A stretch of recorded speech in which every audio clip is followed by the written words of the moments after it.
नमस्कार। News are के खास कार्यक्रम चार बड़ी खबरों में आपका स्वागत है। मैं हूं आपके साथ अभिनय सिंह चौहान। आज हम चार बड़ी खबरों में जम्मू कश्मीर के चुनाव से लेकर भाजपा के फेरबदल तक खबरों की चर्चा करेंगे, जानेंगे। तो चलिए शुरू करते हैं चार बड़ी खबरें।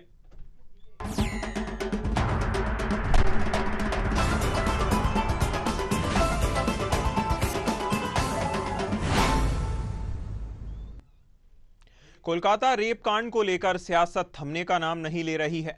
इस मामले के विरोध में राज्य की सीएम ममता बनर्जी खुद प्रदर्शन करेंगी। ममता बनर्जी 17 अगस्त को ममता बनर्जी रैली निकालकर सीबीआई से मामले की जांच में तेजी लाने की मांग करेंगी। उधर आईएमए ने भी एक दिन ही में हड़ताल का ऐलान कर दिया। वहीं जांच कर रही सीबीआई की टीम कोलकाता के आरजी कर मेडिकल कॉलेज के प्रिंसिपल को पूछताछ के लिए अपने साथ लेकर गई है। बता दें कि कोलकाता में ट्रेनी डॉक्टर के साथ दुष्कर्म के बाद हत्या का मामला सियासत उफान की वजह बन गया है। पश्चिम बंगाल और सीएम और टीएमसी प्रमुख ममता बनर्जी शनिवार 17 अगस्त को रैली निकालने वाली हैं। अपने राज्य पश्चिम बंगाल में हुई इस घटना के खिलाफ एक मौजूदा मुख्यमंत्री की ओर से इस तरह राजनीतिक रैली निकालने की घटना में भी कम हैरान कर देने वाली नहीं है। तृणमूल कांग्रेस टीएमसी नेता डेरेक ओब्रायन ने इसे जरूरी बताया है। टीएमसी सांसद के अनुसार सीएम सीबीआई से इस मामले की जांच में तेजी लाने की मांग कर रही हैं। खबर पर हमारे साथ चर्चा करने के लिए मनीष अग्रवाल, राजनीतिक विश्लेषक, जुड़े हुए हैं। मनीष जी, जिस प्रकार से बंगाल सरकार का इस पूरे मामले में बंगाल सरकार ने इस पूरे मामले में जिस प्रकार से अपनी कार्यशैली अपनाई है, केस दर्ज किया तो वह अननेचुरल डेथ का केस दर्ज किया गया। उसके बाद अब जब सीबीआई के पास केस हैंडओवर कर दिया गया है कोर्ट की ओर से, तो अब सीबीआई के को लेकर अपने ही राज्य में खुद ही सीएम रैली निकालने जा रही हैं। इस रैली से क्या किन विषयों को साधने का प्रयास ममता बनर्जी करने जा रही हैं? मनीष जी। देखिए, मुझे लगता है ममता बनर्जी देश की एकमात्र महिला मुख्यमंत्री हैं, जी लेकिन वो इस कांड में जो है वो बैकफुट पे आ गई हैं। जी उनकी अब समझ में नहीं आ रहा कि क्या करा जाए, क्या जी ना करा जाए। पहले उन्होंने एफआईआर में कुछ तथ्य ऐसे लिखाने की कोशिश करी जो गलत थे। जी उसके बाद उन्होंने ये सीबीआई को जांच नहीं दी, हाईकोर्ट को जी इंटरव्यू करके देना पड़ा। उसके बाद रात में अस्पताल में हमला होता है, उसी प्रिंसिपल को 24 घंटे के अंदर ये दूसरी जगह अपॉइंट कर देती है। ये जी सारी चीजें जो है ना, अब उनको लग रहा है कि ये बैकफायर कर रही है, वो इसे कवर नहीं कर पा रही। तो एक दबाव बनाने के लिए, जनता में ये दिखाने के लिए कि मैं भी चाहती हूँ कि इसमें जल्दी से जल्दी कार्रवाई हो, ये रैली ले रही है। जी लेकिन मुझे ऐसा लगता है कि इस रैली के बजाय अगर वो तेज कार्रवाई करवाना चाहती थी तो वो हाई कोर्ट या सुप्रीम कोर्ट का रुख क्यों नहीं कर रही जी कि एक समयबद्ध सीमा में जांच हो जाए, कोर्ट से एक डायरेक्शन आ जाए। क्योंकि आप देख रहे होंगे कि हाई कोर्ट ने किस तरीके के स्टेटमेंट दिए राज्य सरकार के प्रति। हाई कोर्ट इस पे बहुत नाराज है कि राज्य सरकार ने जिस तरीके से इसकी जांच करी है वो बिल्कुल ही गलत है, और जब कोर्ट इससे सेटिस्फाइड नहीं है तो ममता बनर्जी कोर्ट भी जेल जाना चाहती।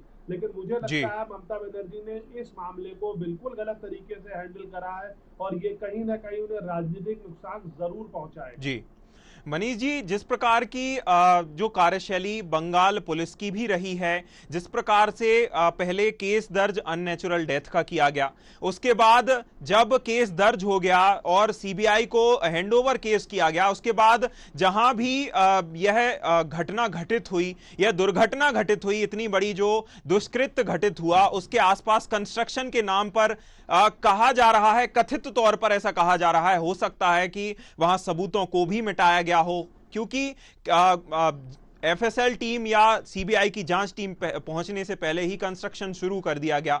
यह किस प्रकार की जांच है? अगर आप जांच करानी थी तो पहले ही इस तरह सीबीआई को प्रदेश सरकार भी केस हैंडओवर कर सकती थी, लेकिन हाईकोर्ट की फटकार के बाद ही इस तरह क्यों नींद खुली है प्रदेश सरकार की? मनीष जी। देखिए, पहले भी बहुत से ऐसे मामले हैं जो माननीय उच्च न्यायालय या सर्वोच्च न्यायालय ने सीबीआई को हैंडओवर करे हैं। जी लेकिन इसमें जो हत्याकांड होने के बाद जो प्रोसेस, जो जांच में प्रक्रिया पुलिस ने निभाई है, जी वो जगह जगह पे संवेदनहीन प्रतीत हो रही है। ऐसा जी प्रतीत हो रहा है कि एक गलती के बाद दूसरी गलती करते जा रहे थे। पहले उसको अननेचुरल डेथ रजिस्टर करा, फिर क्राइम सीन को आपने सील ही नहीं करा, क्राइम सीन ओपन छोड़ दिया जी सबूतों से खिलवाड़ के लिए। तो क्या बंगाल की पुलिस को ये बेसिक जानकारी भी नहीं थी कि इस तरीके के मामलों में क्राइम सीन जो है वो प्रोटेक्ट करा जाता है कि वहां सबूतों की टैंपरिंग ना हो। जी उसके बाद उसी प्रिंसिपल का 24 घंटे के अंदर कहीं और अपॉइंटमेंट, जब उसने कोई गलती करी है, कोई जांच के दायरे में है, तभी तो आपने उसे हटाया है। जी लेकिन ये एक के बाद एक गलती जो पुलिस करती जा रही थी, मुझे लग रहा है जब सीबीआई इस जांच को आगे करेगी तो पुलिस को ये जवाब देना मुश्किल हो जाएगा कि क्यों ऐसी प्रक्रिया आई। कॉलेज में इतना संवेदनशील मुद्दा होने के बाद उसी रेंज में कंस्ट्रक्शन होना, जी ये तो बहुत बड़ा ब्लंडर मुझे लग रहा है। क्या कंस्ट्रक्शन रोका नहीं जा सकता था? क्यों कंस्ट्रक्शन की ऐसी जल्दी थी? अगर उसमें एक टॉयलेट का भी निर्माण हो रहा है जैसा जी सुनने में आ रहा है, तो क्या पहले वहां नहीं थी? तो अब नया निर्माण करके क्या जस्टिफाई करना चाह रहे थे? कहीं ना कहीं मुझे ये लग रहा है रात में लोग उसी अस्पताल में रखते हैं, वहां के डॉक्टरों को डराते धमकाते हैं। जी तो क्या पुलिस प्रशासन के कंट्रोल में कुछ भी नहीं रहा है बंगाल में? मुझे लगता है बहुत चिंता का विषय है और जी केंद्र सरकार को इसका संज्ञान लेना चाहिए और इसकी जांच बहुत अच्छे ढंग से करानी चाहिए। जी बिल्कुल। जैसा कि मनीष जी अभी वर्तमान में कहा गया है कथित तौर पर कि जो प्रदर्शनकारी थे उन्होंने ही तोड़फोड़ की अस्पताल में आके, और दूसरी ओर जैसा कि कोर्ट में जब आर्ग्यूमेंट हुए, आर्ग्यूमेंट में जब कोर्ट यह कहता है कि आप पूरे कॉलेज परिसर को सर्वेलेंस पर रख दीजिए, सीसीटीवी लगा सकते हैं, तो प्रदेश सरकार की ओर से यह कहा जाना कि हम पूरे कॉलेज को या पूरे मेडिकल कॉलेज को सर्वेलेंस पर नहीं रख सकते या सीसीटीवी नहीं लगा सकते, यह किस चीज को बढ़ावा देने का प्रयास किया जा रहा है? जैसा कि आपने बताया कि 12 घंटे के अंदर नई नियुक्ति दे दी गई, प्रमोशन एक तरह से किया गया या पुरस्कृत कर दिया गया उन प्रिंसिपल को जिन्होंने खुद अपना स्टेप डाउन किया था, लेकिन उन्हें भी दे दिया गया, और सीसीटीवी ना लगवाना या उससे मनाही करना, यह किस चीज को बढ़ावा देने का प्रयास सरकार की ओर से किया गया है? मनीष जी। देखिए, प्रदेश की सरकार ना हाईकोर्ट के आदेश के जवाब में ये कह रही है नहीं हो सकता, ये तो कहीं से समझने वाली जी बात नहीं है। आज मुझे लगता है कोई ऐसा हॉस्पिटल नहीं होगा जो सीसीटीवी कवर्ड नहीं है। जी नॉर्मल सोसाइटीज भी सीसीटीवी कवर्ड होती हैं, और जी अगर उच्च न्यायालय कोई आदेश दे रहा है और सरकार उसमें असमर्थता दिखा रही है, तो ये तो कंप्लीट लॉ एंड ऑर्डर का फेलियर लग रहा जी है कि आप हाईकोर्ट के निर्देश के बाद भी नहीं। अच्छा, जितने वहां सीसीटीवी कैमरे लगे थे उनकी जी फुटेज कहाँ है? वो भी किसी के पास जानकारी नहीं है। क्या इतने बड़े अस्पताल में कोई भी सीसीटीवी कैमरा जी नहीं लगा था? ऐसे कैसा माना जा सकता है? इन्हीं चीजों की जब आगे जांच होगी तो प्रदेश सरकार को इसमें जवाब देने में बहुत मुश्किल होगी। इसीलिए ममता बनर्जी एक पॉजिटिव सेंटिमेंट क्रिएट करने के लिए 17 तारीख को इस रैली का आह्वान कर रही है। लेकिन आप सीबीआई से टाइम बाउंड इंक्वायरी के लिए रैली का आह्वान क्यों करते हैं? क्योंकि उसके लिए तो कोर्ट के दरवाजे खुले हैं। जी क्या रैलियों से सीबीआई की इन्वेस्टिगेशन टाइम बाउंड होगी? क्या रैलियों से सीबीआई की इन्वेस्टिगेशन चलेगी? ऐसे देश में लॉ एंड ऑर्डर नहीं चल सकता। जब तक कानून की व्यवस्था है, आपको कानून के संरक्षण में जाना पड़ेगा और वहां से आदेश लेने पड़ेंगे। ना आपके आदेश से सीबीआई को जांच दी गई जी है, ना सीबीआई प्रदेश सरकार को ये अकाउंटेबल है ये बताने के लिए कि वो जांच में। बिल्कुल। प्रदेश सरकार को अकाउंटेबल सीबीआई नहीं है, बिल्कुल कोर्ट को अकाउंटेबल है, और नियम विरुद्ध ही जो नियम विरुद्ध किया जा रहा था उसे नियमानुसार करने की प्रयास किया जा रहा है। बहुत शुक्रिया मनीष जी आपका जुड़ने के लिए, हमारे साथ चर्चा करने के लिए। चलिए रुक करते हैं, अगली खबर पर बढ़ते हैं।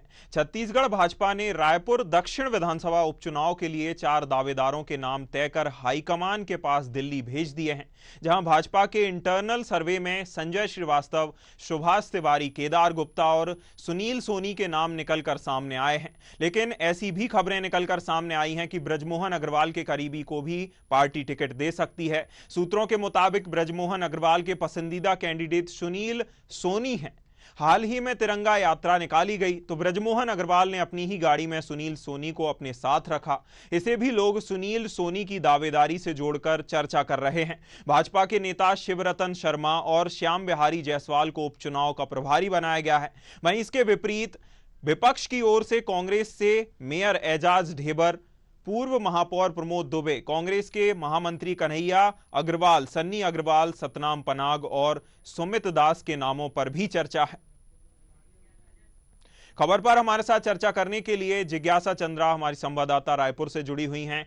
जिज्ञासा, जिस प्रकार से रायपुर दक्षिण को लेकर अब अटकलें लगाई जा रही हैं, अलग अलग उम्मीदवारों के नाम अलग अलग पार्टियों की ओर से निकलकर सामने आए हैं, जो नया नाम निकलकर सामने आया है सुनील सोनी का, इसको लेकर क्या लगता है, क्या ब्रजमोहन अग्रवाल के करीबी सुनील सोनी को ही दावेदार भाजपा बनाएगी? जिज्ञासा। देखिए, अगर दक्षिण रायपुर की बात करें तो ब्रजमोहन अग्रवाल पिछले 8 बार से यहाँ के विधायक रह चुके हैं। रिकॉर्ड तोड़ मतों से उन्होंने यहाँ पर अपनी विजय बनाई थी। चूंकि अब वो रायपुर लोकसभा के सांसद चुने जा चुके हैं, तो अब दक्षिण रायपुर में जो है उपचुनाव की अटकलें जो है तेज हो गई है। इसी क्रम में जो अगर भारतीय जनता पार्टी के प्रत्याशियों की बात करें तो भारतीय जनता पार्टी के प्रत्याशियों में जो है संजय श्रीवास्तव, केदार गुप्ता, सोनी, इन सभी के नामों की चर्चा। लेकिन अगर सुनील सोनी की बात करें तो सुनील सोनी ब्रजमोहन अग्रवाल से पहले जो रायपुर लोकसभा के सांसद रह चुके हैं, उनकी जगह खाली होने के बाद ही जो है ब्रजमोहन अग्रवाल को रायपुर लोकसभा के सांसद को टिकट दी गई। तो इसलिए सबसे ज्यादा चर्चा इसमें सांसद सुनील सोनी की, क्योंकि वो रायपुर लोकसभा से जो सांसद रह चुके हैं, जनता को बहुत करीबी ढंग से जानते हैं, जनता की परेशानियों को बहुत अच्छे से समझता है। और दक्षिण रायपुर में उनकी जो पहचान है और प्रतिष्ठा है वो काफी तेज है, और वो दक्षिण रायपुर समेत पूरे रायपुर राजधानी में उनकी जो पहचान है और उनका जो वर्चस्व है काफी तेज। की जो अटकलें जो सबसे ज्यादा बताई जा रही है, और ये माना भी जा रहा है कि जो अगर भारतीय जनता पार्टी किसी को सबसे महत्वपूर्ण जिम्मेदारी अगर दे सकती है दक्षिण रायपुर, तो सांसद सुनील सोनी हो सकते हैं। बिल्कुल, सुनील सोनी तो भाजपा की ओर से उम्मीदवार हो सकते हैं, लेकिन इसको लेकर जैसा कि भाजपा का हमेशा से एक फैक्टर रहा है कि उम्मीदवारों में कभी कभी जिसकी प्रत्याशित नहीं होता, अप्रत्याशित रूप से भी प्रत्याशी भाजपा की ओर से बना दिए जाते हैं। कह सकते हैं कि सरप्राइज फैक्टर ज्यादातर भाजपा देने का प्रयास करती है, ताकि नए लोगों को मौका मिले और नए चेहरों पर दांव खेलने का भी कहीं ना कहीं पार्टी की ओर से प्रयास किया जाता है। क्या उनके अलावा, जो सुनील सोनी हैं, उनके अलावा भी कोई ऐसा दावेदार है जो ब्रजमोहन अग्रवाल का भी करीबी हो और जिस पर पार्टी दांव लगा सकती है? जिज्ञासा, ऐसा कोई नेता है क्या? देखिए, निश्चित रूप से जैसा कि आपने कहा है कि भारतीय जनता पार्टी नए चेहरों पर जिम्मेदारी लगाती है, नए चेहरों पर मोहर लगाती है, ऐसा हो सकता है। क्योंकि अभी हमने देखा कि विधानसभा चुनाव में भारतीय जनता पार्टी जीती और मंत्रिमंडल में जिस तरह से मंत्रिमंडल का निर्माण किया गया, जो 11 मंत्रियों में जो 5 मंत्री है वो नए हैं, जो पहली बार विधायक जो एकदम ही नए चेहरे, तो उन्हें मंत्रिमंडल में शामिल किया, जो पूरे छत्तीसगढ़ के लिए जो आश्चर्यजनक रहा मंत्रिमंडल। तो हम देख सकते हैं जिस तरह से सुनील सोनी के ऊपर जो दावेदारी लगाई जा रही है, और अगर भारतीय जनता पार्टी की बात करें तो भारतीय जनता पार्टी नए चेहरों को मौका दे रही, तो हम निश्चित रूप से कह सकते हैं कि संजय श्रीवास्तव है, जो भी प्रदेश महामंत्री अभी हाल फिलहाल में भारतीय जनता पार्टी को छत्तीसगढ़ में बनाए गए हैं, उन्हें दावेदार बनाया गया। अनुराग अग्रवाल जो है media coordinator Bharatiya Janata party को, उन्हें भी बना सकते हैं, या तो केदार गुप्ता जो प्रवक्ता है भारतीय जनता पार्टी के, वो भी रायपुर से काफी अच्छे समय से जुड़े हुए हैं, रायपुर की जनता को बखूबी से विकास समझा सकते हैं या बना सकते हैं। और भी नए चेहरे हैं भारतीय जनता पार्टी के पास, क्योंकि भारतीय जनता पार्टी ऐसे चेहरों पर मुहर लगाती है जिसकी रहती है। तो निश्चित रूप से कह सकते हैं कि इसके अलावा 4 नामों के अलावा भी अलग किसी को भी जो है भारतीय जनता पार्टी अपना उम्मीदवार को दक्षिण राज्य में बना सकती है। बिल्कुल, देखना होगा कि जब उम्मीदवार का ऐलान होता है, उपचुनाव का ऐलान होता है, तो पार्टी की ओर से कोई जाना माना चेहरा या जाने माने नाम का नाम निकलकर सामने आता है, या फिर से भारतीय जनता पार्टी सरप्राइज देती है। बहुत शुक्रिया जिज्ञासा, जुड़ने के लिए, हमसे चर्चा करने के लिए। चलिए रुक करते हैं, अगली खबर पर बढ़ते हैं। देश में आम चुनावों के बाद अब बीजेपी के संगठन चुनाव की कवायद शुरू हो गई है, जहां भाजपा में राष्ट्रीय स्तर से लेकर प्रदेश अध्यक्ष भी बदल सकते हैं। बता दें कि 17 अगस्त को दिल्ली में बीजेपी की अहम बैठक के बाद सदस्यता अभियान का औपचारिक ऐलान किया जा सकता है, जिसमें मध्य प्रदेश बीजेपी के प्रदेश अध्यक्ष वी.डी. शर्मा और प्रदेश संगठन महामंत्री हितानंद शर्मा शामिल होंगे। पार्टी में नए लोगों को सदस्यता दिलाने के बाद सक्रिय सदस्यता कराई जाएगी। इसके बाद बूथ समिति, शक्ति केंद्र और मंडल स्तर के चुनाव होंगे। फिर जिला और प्रदेश स्तर पर संगठन का चुनाव होगा। वी.डी. शर्मा को पहली बार 15 फरवरी को मध्य प्रदेश भाजपा का प्रदेश अध्यक्ष बनाया गया था, जहां राष्ट्रीय अध्यक्ष जेपी नड्डा का कार्यकाल बढ़ाए जाने के बाद भी उन्हें एक्सटेंशन दिया गया था। वहीं मध्य प्रदेश बीजेपी के नए प्रदेश अध्यक्ष बनने के लिए बीजेपी के करीब आधा दर्जन नेता कतार में लगे हुए हैं। इनमें पूर्व मंत्री भूपेंद्र सिंह, डिप्टी सीएम राजेंद्र शुक्ल, पूर्व गृह मंत्री डॉक्टर नरोत्तम मिश्रा, पूर्व मंत्री अरविंद भदौरिया प्रयासरत हैं। खबर पर हमारे साथ चर्चा करने के लिए सत्यम शर्मा हमारे संवाददाता भोपाल से जुड़े हुए हैं। सत्यम, कवायद शुरू हो गई है मध्य प्रदेश सहित पूरे बीजेपी के संगठन में बदलाव की, लेकिन अगर बात करें मध्य प्रदेश के परिदृश्य में तो कौन से ऐसे चेहरे हैं जिस पर बीजेपी इस बार भरोसा जताएगी और मध्य प्रदेश बीजेपी की बागडोर जिसके हाथ में सौंपी जा सकती है? सत्यम। देखिए, अभी निश्चित तौर पर 17 तारीख यानी कल एक बड़ी बैठक दिल्ली में आयोजित की जा रही है, जिसमें तमाम प्रदेश के प्रदेश अध्यक्ष शामिल होंगे, संगठन महामंत्री शामिल होंगे और प्रभारी भी शामिल होंगे। इसके तहत देखिए कई जो दिल्ली में ये बैठक हो रही है उसमें प्रधानमंत्री नरेंद्र मोदी के भी शामिल होने की खबरें हैं। इसके साथ साथ ही प्रदेश जो राष्ट्रीय अध्यक्ष है जेपी नड्डा, इनकी अगुवाई में ये बैठक होगी। हालांकि माना ये जा रहा है इस बड़ी बैठक का 3-4 जो औपचारिक जो वो बताए जा रहे हैं कि इस वजह से बैठक में रखी गई है। तो पहली जो उसमें है कि जो राष्ट्रीय अध्यक्ष है जेपी नड्डा, उनके पास 2 पद है। वो बीजेपी में परंपरा रही है कि एक व्यक्ति एक पद ही रह सकता है, क्योंकि जेपी नड्डा मंत्री भी बन चुके हैं और ऐसे में राष्ट्रीय अध्यक्ष कार्यकारी अध्यक्ष की यहाँ पर घोषणा भी की जा सकती है। दूसरा पहलू देखें तो लोकसभा चुनाव और विधानसभा चुनाव में जिस तरह से परफॉर्मेंस रहा है बीजेपी का, खासकर लोकसभा चुनाव में जिस तरह से 240 सीटें आई है जहाँ 400 का आंकड़ा कहा जा रहा है, तो उसको लेकर भी एक बार फीडबैक लिया जाएगा। हालांकि फीडबैक मिल चुका है अब तक, यानी जो संविधान बदलने की कांग्रेस की नीति थी उससे कहीं ना कहीं कामयाब कांग्रेस उसमें होती हुई दिखाई दी गई, जिससे ऐसा लगा कि बीजेपी को 240 सीटें इसी वजह से कम हुई है। यानी अब देखें तो जो दूसरी वजह थी अभी लोकसभा चुनाव के फीडबैक को लेकर, आगे तीसरी वजह यह है कि आगे की रणनीति किस तरह तय की जाएगी, क्योंकि अब राज्यों में 4 राज्यों में फिलहाल अभी विधानसभा चुनाव हो रही है, उनमें भी कहीं ना कहीं बीजेपी नई रणनीति विपक्ष को भेजने की रणनीति बनाएगी। तो किस तरह से विपक्ष की रणनीति को भेजना है? देखिए, झारखंड, महाराष्ट्र, हरियाणा और जम्मू कश्मीर में चुनाव होने हैं। झारखंड की बात की जाए तो झारखंड मुक्ति मोर्चा सोरेन जो है वहाँ के मुख्यमंत्री है, ऐसे में वहां कैसी रणनीति बनाई जाएगी। इसके साथ साथ ही जो हरियाणा है वहां पर भी बीजेपी, हालांकि बीजेपी की गठबंधन की सरकार है। जम्मू कश्मीर में फिलहाल राज्यपाल वहां पर देख रहे हैं, क्योंकि अभी तक वहां पे 370 धारा लगने के बाद चुनाव नहीं है, लेकिन अभी 29 सीटों पर हाल ही में जो चुनाव आयोग ने है उसकी घोषणा कर दी है। हरियाणा में भी चुनाव आयोग ने घोषणा कर दी है 90 सीटों पर चुनाव होंगे। उसमें तमाम देखिए इन सब बातों को लेकर के ये बैठक बुलाई गई है। इसके साथ साथ ही जो प्रदेश स्तर के अध्यक्ष जो अध्यक्ष हैं, प्रदेश अध्यक्ष है बीजेपी के, उनको कौन से अध्यक्ष बने रहेंगे, कौन से अध्यक्ष को बदला जाएगा, ये किस तरह की क्या क्या जिला अध्यक्षों में बदलाव होते हैं, इसके साथ साथ बूथ और मंडल स्तर के साथ साथ शक्ति केंद्रों पे बदलाव भी किए जाएंगे। यानी संगठनात्मक चुनाव अब होने हैं, तो संगठनात्मक चुनाव को लेकर के भी ये बड़ी बैठक बुलाई जा रही है, जिसमें तमाम लोग शामिल हुए। इससे पहले भी देखिए जो रक्षा मंत्री है उनके घर पर अमित शाह और तमाम जो केंद्रीय मंत्री हैं, दिग्गज नेता है, वो पहुंचे थे। आरएसएस के लोग भी पहुंचे थे। जो राजद के सर कार्यवाहक है, सर संचालक कार्यवाहक है, वो भी पहुंचे हुए थे।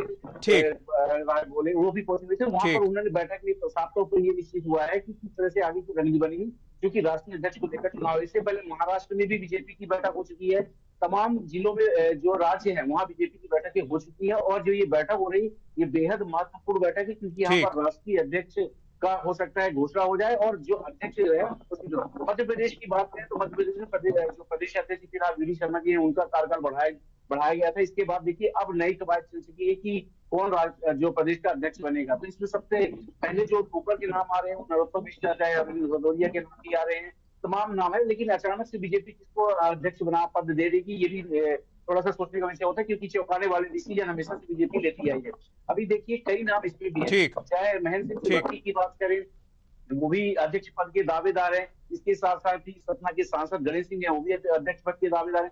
तो तमाम लोग हैं। अब इसको बीजेपी जो क्षेत्रीय और जातिगत समीकरण बैठाते हुए ही हमेशा निर्णय लेती है। तो फिलहाल मध्य प्रदेश में SC/ST का अध्यक्ष पद देने की कवायद नहीं है, क्योंकि SC/ST के 2 मंत्री मध्य प्रदेश के केंद्र में हैं। तो ऐसे में माना जा रहा है कि या ओबीसी चेहरा कोई सामने आ सकता है, या फिर जो जनरल सामान्य वर्ग का चेहरा है वो सामने आ सकता है। क्योंकि देखिए ब्रिटिश साम्राज्य के कार्यकाल में कई विधानसभा चुनाव भी हुए, लोकसभा चुनाव हुए, 29 सीटें जीती, वहाँ विधानसभा चुनाव में 163 सीटें जीती। तो स्वर्णिम कार्यकाल यहाँ पर प्रदेश अध्यक्ष बी डी शर्मा का माना जा रहा है, तो आगे भी ऐसा ही कार्यकाल चले। और एक और चीज है, जो ये बड़ी बैठक बुलाई गई है, उसमें लोकसभा विधानसभा चुनाव के साथ साथ जो आगे आने वाली विधानसभा उसमें जिस तरह की रणनीति है, उसके साथ साथ एक और बात रखी जा रही है कि जो दूसरे पार्टी में लोग हैं जो शामिल होना चाहते हैं बीजेपी में, वो कैसे शामिल होंगे, उसकी भी रणनीति बनाई जा रही है। यानी कि पहले भी देखा गया है कि सत्यम बड़ी संख्या में मध्य प्रदेश में 2 लाख के करीब जो कांग्रेस के कार्यकर्ता शामिल हुए। बिल्कुल,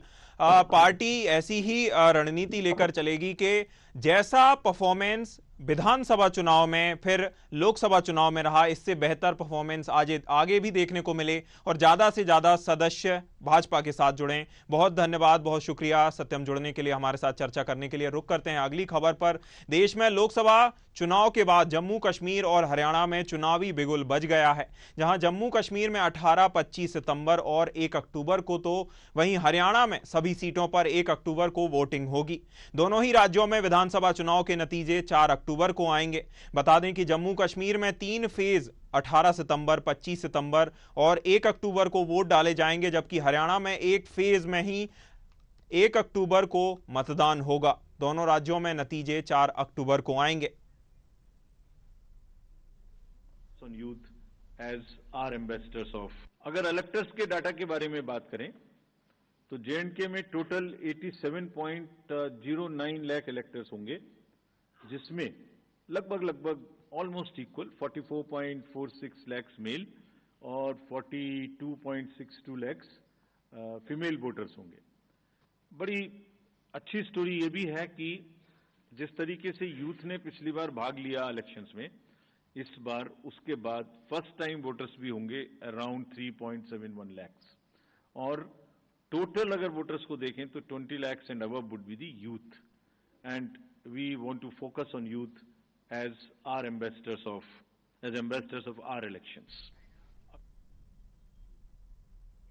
खबर पर हमारे साथ चर्चा करने के लिए एएल द्विवेदी वरिष्ठ पत्रकार जुड़े हुए हैं। एएल जी, जम्मू कश्मीर में विधानसभा चुनाव का बिगुल बज गया है। धारा 370 हटने के बाद पहला विधानसभा चुनाव जम्मू कश्मीर घाटी में होने जा रहा है। किसका पलड़ा ज्यादा भारी है? कौन सा दल ज्यादा अपनी दावेदारी पेश कर सकता है? एएल जी, देखिए, चुनाव का बिगुल बज चुका है निश्चित तौर पर, और ये कहना तो जल्दबाजी होगी कि किसका पलड़ा भारी है। लेकिन हाँ, चूंकि जो भारतीय जनता पार्टी है वह भी अपना जो दमखम से वहां चुनाव लड़ेगी, और जो अन्य राजनीतिक दल है, चाहे वह कांग्रेस हो, वहां की क्षेत्रीय पार्टियां हो, ये भी सभी अपना किस्मत इस चुनाव में आजमाएंगी। जी बिल्कुल, अब सभी पार्टियां अपनी अपनी किस्मत तो आजमाएंगी ही, लेकिन जिस प्रकार से गठबंधन था पहले बीजेपी का पीडीपी के साथ, और फिर बाद में वह गठबंधन टूट जाता है, और अब दोनों जैसा कि पहले भी दोनों दल जैसा कि उन्होंने सरकार उन्होंने गठबंधन की बनाई थी, स्वतंत्र रूप से चुनाव लड़ा था, इस बार भी स्वतंत्र रूप से लड़ेंगे। लेकिन जिस प्रकार से इस बार कांग्रेस भी सक्रिय दिख रही है, कांग्रेस के नेता भी सक्रिय दिख रहे हैं, तो कांग्रेस भी अपना वहां पार्टी और अपने सदस्यों को बढ़ाने और अपने नेताओं को बढ़ाने, अपनी सरकार बनाने का पूरा प्रयास करेगी। क्या लगता है, बीजेपी को पछाड़ पाएगी कांग्रेस? देखिए, मैंने आपको वही बताया कि कई ऐसे प्रदेश होते हैं जिसमें राजनीतिक दल की भूमिकाएं बहुत सक्रिय होती हैं। जी। अगर हम बात कर लेते हैं जम्मू कश्मीर की, तो वहाँ राजनीतिक दल, छोटे छोटे राजनीतिक दलों की बहुत ही सक्रिय भूमिका रही है। लेकिन जिस प्रकार से धारा 370 वहां पर हटी और उसके बाद फिर स्वतंत्र एक चुनाव हुए लोकसभा के, उसमें कहीं ना कहीं बीजेपी को उसका जो वोट शेयर परसेंटेज था उसमें कहीं ना कहीं उनको एक बढ़त मिली। तो वहां पर घाटी में जो लोगों के रुझान है और जो लोगों का जो रुझान है और जो उनकी चाहत है वह बदल गई है। मतलब वहां पर भी अब लोग परिवर्तन चाहते हैं। जी। तो जब ऐसे में अब विधानसभा चुनाव होंगे तो क्षेत्रीय दल को देख करके वह ऐसा माना जाएगा कि जो वहाँ सक्रिय भूमिका निभा रहे होंगे और केंद्र में किसकी सरकार है, उसके आधार पर कहीं ना कहीं जो पार्टियां हैं उनको वहां पर समर्थन मिलेगा। बिल्कुल, ये तो विधानसभा चुनाव में जैसा पार्टियां अपना कैंपेन चलाती हैं, उसके बाद रुझान क्या निकलकर सामने आते हैं, और 4 अक्टूबर को जब नतीजे आएंगे तब पता चलेगा कि जनता ने किसे चुना है। एएलजी बहुत शुक्रिया आपका हमारे साथ जुड़ने के लिए, चर्चा करने के लिए। तो 4 बड़ी खबरों में फिलहाल इतना ही। न्यूज़ आवर पर खबरों का सिलसिला लगातार जारी है। नमस्कार।